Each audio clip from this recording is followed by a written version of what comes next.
Supreme court का ना हाल ही में एक फैसला आया है अगस्त 2024 का। हाँ, मैंने भी पढ़ा उसके बारे में। उसमें एनडीपीएस एक्ट के तहत जो सजा मिली थी वो रद्द कर दी गई। अच्छा, किस वजह से? वजह दिलचस्प थी। पुलिस की जो लॉग बुक एंट्रीज होती है ना, उनमें कुछ विसंगतियां मिली, मतलब गड़बड़ थी। अरे बाप रे। हाँ, तो उससे हुआ ये कि जो प्रोसिक्यूशन की पूरी कहानी थी उस पे ही सवाल उठ गया। तो इसी कॉन्टेक्स्ट में आज हम सोच रहे थे कि एनडीपीएस एक्ट यानी narcotic drugs and psychotropic substance act 1985 इसको थोड़ा समझें। हाँ बिल्कुल, ये बहुत महत्वपूर्ण कानून है। हमारे पास जानकारी है सुप्रीम कोर्ट के उसी फैसले की और एक्ट के जो प्रावधान है।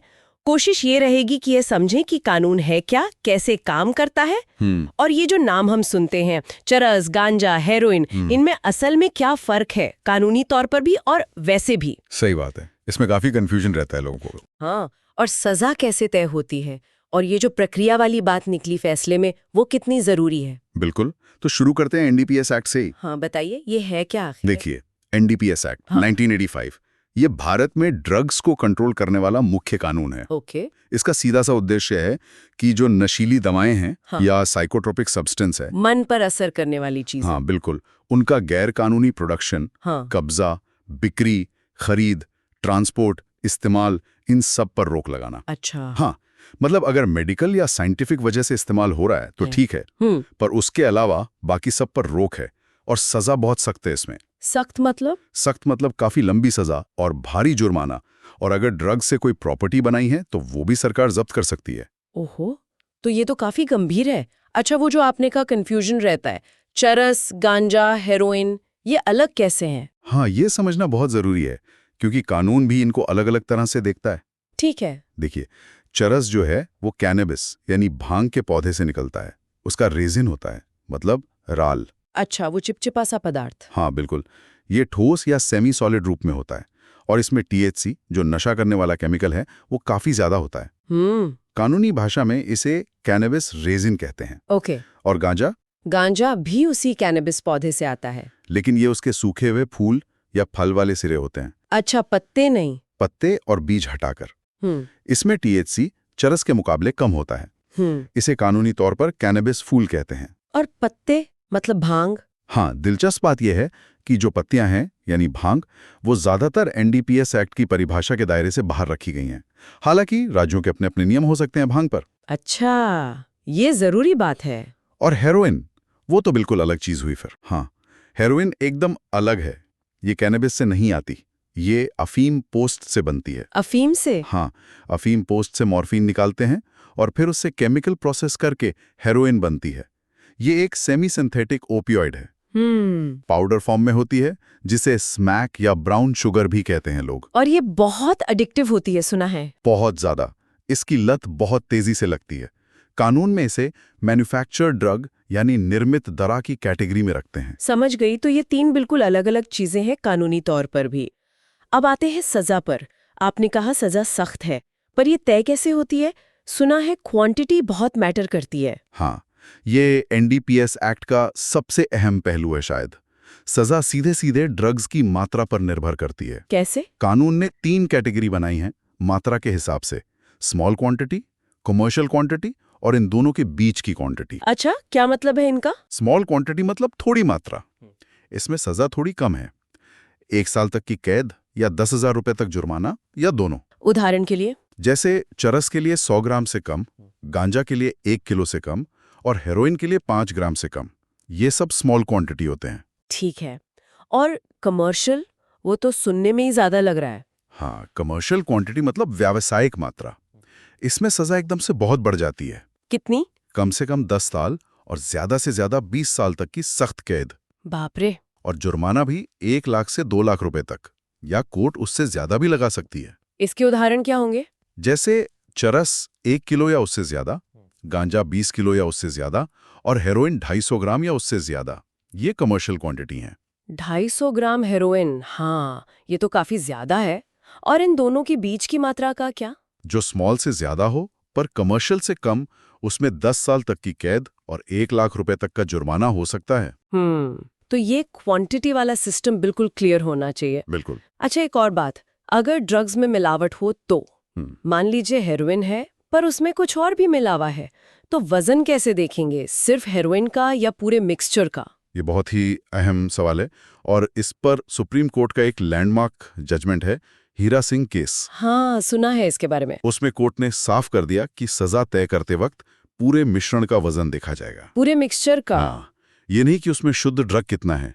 अगर हेरोइन 250 ग्राम या ज्यादा है, चाहे उसमें कितनी भी मिलावट हो, वो कमर्शियल क्वांटिटी ही मानी जाएगी। ओहो, इसका मतलब तो ये हुआ कि मिलावट करके भी नहीं बच सकते। हाँ, इसका लॉजिक यही था कि तस्कर बड़ी मात्रा में मिलावट करके कानून की पकड़ से बच ना पाए। समझ गई। तो ये कानून वाकई बहुत सख्त है। जमानत वगैरह का क्या सीन रहता है इसमें? हाँ, सख्ती यही दिखती है। एक्ट में एक धारा है, धारा 37, सेक्शन 37। हाँ, ये जमानत से जुड़ी है और ये कहती है कि अगर मामला कमर्शियल क्वांटिटी का है तो जमानत मिलना लगभग नामुमकिन है। नामुमकिन? हाँ, मतलब बहुत मुश्किल। जमानत तभी मिल सकती है जब पब्लिक प्रोसिक्यूटर को सुनवाई का मौका मिले और कोर्ट को ये यकीन हो जाए कि पहली नजर में आरोपी दोषी नहीं लगता, और अगर उसे जमानत दी गई तो वो बाहर जाकर फिर से ऐसा कोई अपराध नहीं करेगा। ये शर्तें तो पूरी करना बहुत मुश्किल होगा। बिल्कुल, इसलिए कमर्शियल क्वांटिटी के केस में लोग सालों तक जेल भर रहते हैं बिना जमानत के। और क्या खास बात है इस कानून की? एक और बहुत महत्वपूर्ण चीज है प्रिजम्पशन ऑफ गिल्ट, यानी अपराध की उपधारणा। वो क्या होता है? सामान्य क्रिमिनल लॉ में क्या होता है कि जब तक कोई दोषी साबित ना हो जाए उसे निर्दोष माना जाता है ना? हाँ, इनोसेंट अंटिल प्रूवन गिल्टी। बिल्कुल, लेकिन एनडीपीएस एक्ट में धारा 35 और 54 के तहत ये उल्टा है। उल्टा कैसे? अगर किसी व्यक्ति के कब्जे से ड्रग्स मिलते हैं तो कानून ये मानकर चलता है कि उसे उन ड्रग्स के बारे में पता था, वो उसी के हैं और उसके पीछे उसका इरादा गलत था। अच्छा। हाँ, अब ये साबित करने की जिम्मेदारी उसी व्यक्ति पर आ जाती है कि वो निर्दोष है। इसे कहते हैं रिवर्स बर्डन ऑफ प्रूफ। बाप रे, ये तो बहुत ही सख्त प्रावधान है। हाँ, बहुत सख्त। तो फिर तो जैसा हमने शुरू में बात की थी उस केस की, प्रक्रिया का पालन करना कितना ज्यादा जरूरी हो जाता होगा? यहीं पर सारी बात आ जाती है, क्योंकि कानून इतना सख्त है, जमानत मुश्किल है और उपधारणा भी अभियुक्त के खिलाफ है। इसलिए यह बेहद जरूरी हो जाता है कि जो जांच और गिरफ्तारी की प्रक्रिया है उसका अक्षरशः पालन किया जाए। जैसे धारा 50 है जो तलाशी के अधिकारों के बारे में है। अगर किसी व्यक्ति की तलाशी लेनी है तो उसे ये बताना जरूरी है कि वो चाहे तो किसी गजेटेड ऑफिसर या मजिस्ट्रेट के सामने तलाशी दे सकता है। अगर ये अधिकार नहीं बताया गया तो पूरी रिकवरी ही गैरकानूनी हो सकती है। और वो सैंपलिंग वाली बात? हाँ, वो भी। ड्रग्स का सैंपल कैसे लेना है, कितना लेना है, कैसे सील करना है, इसके लिए स्टैंडिंग इंस्ट्रक्शन 188 है, उसका पालन होना चाहिए। तो शुरू करते हैं। जरा सोचिए, किसी को एनडीपीएस एक्ट में, मतलब ड्रग्स केस में 10 साल की सजा हो जाए। 10 साल बहुत लंबा समय होता है। हाँ, और फिर देश की सबसे बड़ी अदालत सुप्रीम कोर्ट कहे कि पुलिस ने जो कहानी बताई थी वो शायद सच्ची थी ही नहीं। और ये बात किसी बाहरी गवाह ने नहीं, पुलिस के अपने ही रिकॉर्ड, उनकी लॉगबुक ने खोली। जी, ये अगस्त 2024 का ही मामला है। बड़ा दिलचस्प मोड़ आया इसमें। बिल्कुल, एक व्यक्ति पर चरस रखने का आरोप, निचली अदालत से सजा भी हो गई, पर सुप्रीम कोर्ट ने पूरा फैसला पलट दिया। क्यों? क्योंकि पुलिस की जीप की लॉगबुक कुछ और ही कहानी सुना रही थी। और इसी ने पूरे केस का रुख बदल दिया। तो आज हम इसी केस की तह तक जाएंगे, देखेंगे कि ये कैसे हुआ, कानूनी पहलू क्या थे, सुप्रीम कोर्ट ने क्या सोचा, और सबसे जरूरी हम सब के लिए इसमें क्या सबक हैं। हाँ, ये समझना बहुत जरूरी है। तो कहानी शुरू हुई पुलिस के दावे से। उन्होंने कहा कि भाई रूटीन पेट्रोलिंग चल रही थी, एक बंदा मिला, शक हुआ, तलाशी ली तो 1.25 किलो चरस निकली। और फिर रिकवरी मेमो वगैरह बना, एनडीपीएस एक्ट का सेक्शन 20C लगा दिया गया। मामला संगीन था। हाँ, संगीन तो था, पर जब मामला ट्रायल कोर्ट पहुंचा तो गवाह कौन थे? सिर्फ पुलिस वाले। यही सबसे पहली ध्यान देने वाली बात थी। अभियोजन पक्ष ने कोई भी इंडिपेंडेंट, मतलब स्वतंत्र गवाह पेश ही नहीं किया, सिर्फ पुलिसकर्मी। और कमाल देखिए, ट्रायल कोर्ट ने सिर्फ पुलिस वालों की गवाही पर भरोसा कर लिया और सीधे 10 साल की सजा सुना दी। मतलब कोई बाहर का आदमी नहीं, कोई पुष्टि नहीं। बिल्कुल, ये थोड़ा अजीब तो लगता ही है। इतनी गंभीर सजा का आधार सिर्फ विभागीय गवाही हो, बिना किसी बाहरी पुष्टि के, ये केस की एक कमजोर कड़ी थी शुरू से ही। लेकिन फिर आया वो मोड़ जिसने वाकई सब हिला दिया। बचाव पक्ष ने, मतलब डिफेंस ने आरटीआई डाली। हाँ, और आरटीआई से क्या मांगा? पुलिस जीप की लॉगबुक। और जैसे ही वो लॉगबुक हाथ लगी, क्या निकला उसमें? उसमें जो एंट्रीज थी वो पुलिस के दावे से बिल्कुल मेल नहीं खा रही थी। पुलिस कह रही थी कि जब्ती इस समय इस जगह पर हुई, पर लॉगबुक बता रही थी कि उस वक्त वो जीप तो कहीं और थी। कहीं और मतलब कहा? कभी कोर्ट परिसर में दिखा रही थी एंट्री, कभी अस्पताल में, कभी किसी और ही रूट पर। मतलब जिस वक्त जब्ती का दावा किया जा रहा था वो जीप फिजिकली उस लोकेशन पर थी ही नहीं लॉगबुक के हिसाब से। अरे बाप रे, मतलब पुलिस कह रही है हम मौके पर थे और उनके अपनी गाड़ी का रिकॉर्ड चिल्ला चिल्ला कर कह रहे हैं नहीं जी आप तो कहीं और थे। हाँ, ये तो बहुत ही बड़ा विरोधाभास है। ये सिर्फ विरोधाभास नहीं था, इसने अभियोजन के पूरे केस की नींव पर ही सवाल उठा दिया। अगर आपकी टीम, आपकी गाड़ी मौके पर थी ही नहीं तो फिर वो कथित जब्ती हुई कैसे, कहाँ हुई, ये सवाल खड़े हो गए। सही बात है। किसी ने ठीक ही कहा कि एक आरटीआई ने पूरा केस हिला दिया। मतलब कागजी सबूत, वो भी पुलिस का अपना, उनकी जुबानी गवाही के खिलाफ खड़ा हो गया। बिल्कुल, दस्तावेजी सबूत बनाम मौखिक गवाही, और यहाँ दस्तावेज ज्यादा पुख्ता लग रहे थे। तो मामला पहुंच गया supreme court. Justice M Sundaresh और जस्टिस अरविंद कुमार की बेंच के सामने। उनके सामने सबसे बड़ा सवाल यही रहा होगा, है ना, कि किसकी माने, पुलिस वालों की जुबान की या उनके अपने रिकॉर्ड की। हाँ, कोर्ट ने इसी नुक्ते को बहुत गंभीरता से लिया। उन्होंने कहा कि देखिए, एनडीपीएस जैसे कानून बहुत सख्त हैं, सजाएं बहुत गंभीर हैं। ऐसे मामलों में सबूतों को बहुत ही बारीकी से, सावधानी से परखना पड़ता है। और ये लॉगबुक वाली गड़बड़ी? कोर्ट ने माना कि ये कोई छोटी मोटी भूल या क्लेरिकल एरर नहीं है। ये गड़बड़ियां पुलिस की बताई कहानी के मूल आधार को ही कमजोर कर रही थीं। अगर जब्ती की प्रक्रिया यानी कि सीजर इटसेल्फ वो ही शक के घेरे में आ जाए तो फिर दोष सिद्धि कैसे हो सकती है? बिल्कुल, कोर्ट ने यही कहा, अगर जब्ती ही संदिग्ध है तो आप सजा कैसे दे सकते हैं। और उन्होंने निर्दोषिता का अनुमान यानी प्रिजम्पशन ऑफ इनोसेंस की बात की। ये हमारा मौलिक अधिकार है। यहाँ दस्तावेजी सबूतों ने उस अनुमान को और वजन दे दिया। और फिर अंतिम फैसला वही हुआ जो होना चाहिए था। सुप्रीम कोर्ट ने निचली अदालत के फैसले को रद्द कर दिया, दोष सिद्धि खारिज और आरोपी को बरी कर दिया गया। तो इस पूरे मामले से, इस फैसले से क्या बड़ा संदेश जाता है? देखिए, संदेश बहुत साफ है। पहला, दस्तावेजी सबूत जैसे कि logbook, case diary, station diary, wireless logs, इनकी अहमियत बहुत ज्यादा है। इन्हें नजरअंदाज नहीं किया जा सकता। हाँ, ये सिर्फ कागज नहीं है। बिल्कुल नहीं। दूसरा, एनडीपीएस जैसे गंभीर मामलों में सिर्फ पुलिस गवाही पर निर्भर रहना, खासकर जब कोई स्वतंत्र पुष्टि ना हो, ये खतरनाक हो सकता है। और तीसरा, पुलिस के लिए ये एक सबक है कि अपने रिकॉर्ड्स, अपनी प्रक्रियाओं को एकदम सटीक, त्रुटिहीन रखना कितना जरूरी है।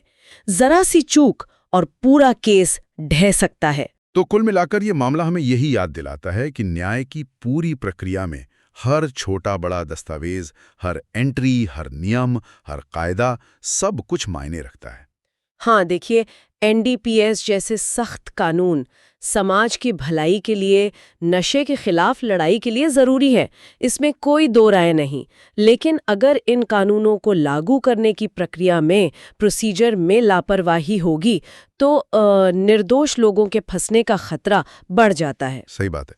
प्रक्रिया सिर्फ एक फॉर्मेलिटी नहीं है, वो न्याय सुनिश्चित करने का एक तरीका है, एक आधार है। बिल्कुल, वो न्याय का आधार है। और सोचिए, अगर कानून लागू करने वाली एजेंसी ही अपने रिकॉर्ड्स को लेकर इतनी लापरवाह हो, या उनके रिकॉर्ड्स ही उनकी कहानी को सपोर्ट न करें, तो फिर आम आदमी किस पर भरोसा करेगा? कि इस बातचीत को यहीं रोकते हैं, लेकिन एक सवाल के साथ छोड़ जाते हैं जिस पर शायद हम सबको सोचने की जरूरत है। जब किसी केस में जांच एजेंसी के अपने ही रिकॉर्ड, उनके अपने ही दस्तावेज, उनकी बताई कहानी को झुठलाने लगें, तो फिर हम सबूत की धारणा पर, उसके प्रामाणिकता पर कितना और कैसे यकीन कर सकते हैं? अगर हम सार निकालें तो एनडीपीएस एक्ट एक बहुत कठोर कानून है, इसमें कोई शक नहीं। सजा सीधे क्वांटिटी पर निर्भर करती है। बिल्कुल। चरस और गांजा जो कैनबिस से आते हैं, और हेरोइन जो ओपियोइड है, ये कानूनी और रासायनिक रूप से अलग अलग हैं। सही। लेकिन शायद सबसे बड़ी बात यह है कि इस सख्त कानून के तहत प्रक्रिया का सही से पालन होना सबसे ज्यादा जरूरी है। Procedural fairness. निश्चित रूप से रिकॉर्ड में एक छोटी सी गलती या प्रक्रिया में एक छोटी सी चूक पूरे मामले का नतीजा बदल सकती है। ये न्याय के लिए बहुत जरूरी है। इस पूरी चर्चा से मेरे मन में एक सवाल आ रहा है। पूछिए। जब कानून इतना सख्त हो, जमानत मुश्किल हो और बर्डन ऑफ प्रूफ भी अभियुक्त पर ज्यादा हो, तो ये जो प्रक्रियात्मक सुरक्षा उपाय हैं, जैसे सर्च के नियम, सैम्पलिंग, रिकॉर्ड कीपिंग, इनका सावधानी से पालन होना क्या सिर्फ एक कानूनी औपचारिकता है या फिर ये असल में व्यक्तिगत अधिकारों की रक्षा करने और निष्पक्ष ट्रायल सुनिश्चित करने का सबसे अहम जरिया बन जाता है, खासकर ऐसी स्थिति में जहां गलती या दुरुपयोग की गुंजाइश हो सकती है? ये बहुत अच्छा सवाल है, सोचने वाली बात है। हाँ, इस पर सोचने के लिए छोड़ते हैं अपने श्रोताओं को।